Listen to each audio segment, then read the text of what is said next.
रोज़ो water park जी सालग्राह इस वक्त मौजूद है और गर्मी बहुत ज़्यादा, तो जिसकी वजह से जो है ना अभी हम लोग वापस आए हैं। तो अभी बस शाम होने वाली है, तो कुछ जो है ना अभी लोग आ रहे हैं। फैमिली पार्क है तो बड़ा अच्छा लगा है।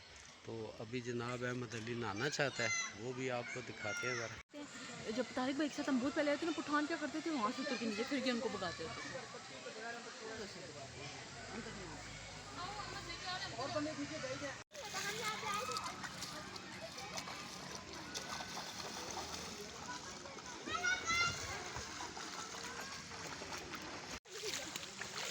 यार बस अब नेट करवाना है बाबा, प्लीज स्नैप नहीं जा रही। हाँ मैं कैंसिल हो जाएंगी सारी। वो ऊपर जाते हैं उस दुकान वाले के पास।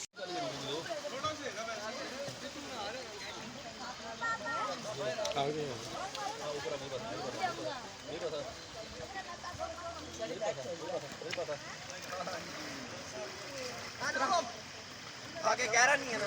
खैर है गहरा पानी है। मम्मा बाबा के पास जा, वापस आ जाना।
थोड़ा पाँव सीधा करो, मैं नीचे से पाँव आ तो नहीं रहे, लेकिन सीधा करो, नीचे से गंदे हो रहे हैं सॉरी।